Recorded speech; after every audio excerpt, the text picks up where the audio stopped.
France-Danemark, 5 questions sur le match d'après au Stade de France. Décryptage, horaire, contexte, enjeux. Tout savoir sur le match de Ligue des Nations entre la France et le Danemark attendu ce vendredi du côté de Saint-Denis.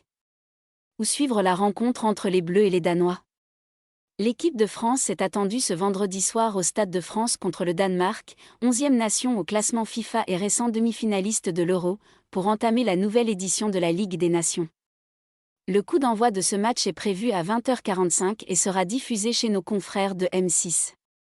Une rencontre à suivre également sur notre site du Figaro en direct commentée grâce à Teddy Vadevalou, avec les informations de nos envoyés spéciaux sur place à Saint-Denis, Guillaume Loisy et Baptiste Després.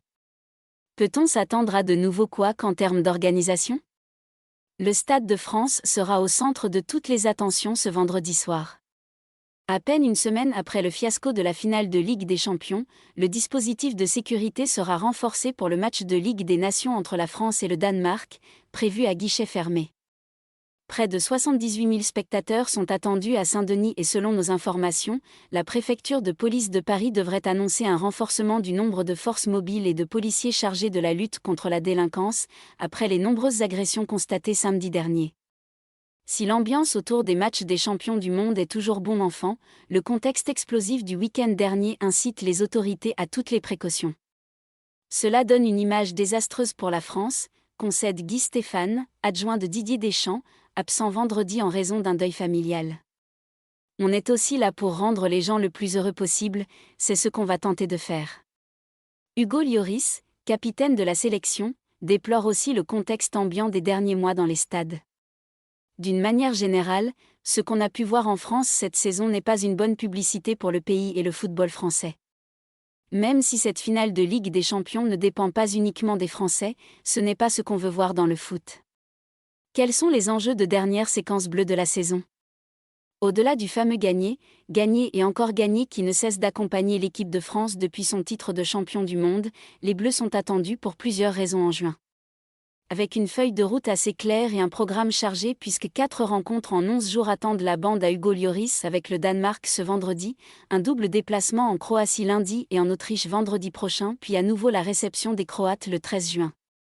L'objectif sera notamment de trouver des automatismes dans ce fameux 3-4-1-2, avec une défense encore à la recherche de repères. Attentes identiques dans l'animation offensive avec des regards forcément tournés vers le trio de feu que composent Griezmann, Mbappé et Benzema. Il faut dire aussi que certains éléments, Ben Yedder, Nkunku, Diaby, Saliba, pour ne citer que, jouent gros dans la quête d'un billet pour Doha et auraient tort de prendre de haut ce rassemblement. Didier Deschamps, endeuillé cette semaine par la mort de son papa, l'a annoncé clairement, cette séquence est aussi là pour donner du temps de jeu à ceux qui doivent apporter des réponses. Avec une seule autre séquence internationale programmée en septembre, réception de l'Autriche le 22 et déplacement au Danemark le 25 en Ligue des Nations, d'ici le mondial, les occasions de briller seront rares. Et les places valent très cher au sein d'un groupe où la concurrence sévit dans tous les secteurs de jeu et qui a parfaitement su retrouver des couleurs, 7 victoires, 2 nuls depuis l'échec de l'Euro, avec notamment la quête de la Ligue des Nations contre la Belgique et l'Espagne en octobre dernier. Que s'est-il passé de marquant cette semaine à Clairefontaine ?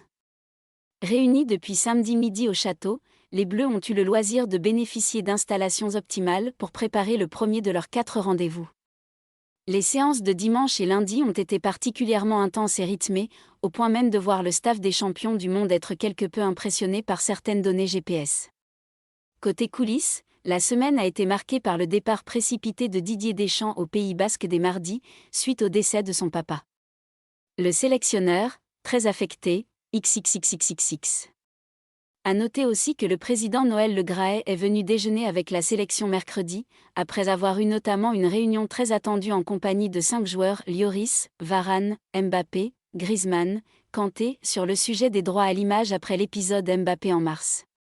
Une discussion franche et sincère selon certains témoins, où il ne fut pas question d'argent, ni de cas personnel mais dont la volonté commune serait de dépoussiérer la convention collective qui date depuis 2010. À quelle équipe s'attendre du côté des champions du monde ? Il y a peu de doute sur le fait que Karim Benzema débute vendredi soir face au Danemark. Lors de l'ultime séance tactique jeudi soir au Stade de France, le Madrilène était titulaire aux côtés d'Antoine Griezmann et de Kylian Mbappé pour former le trident offensif des Bleus.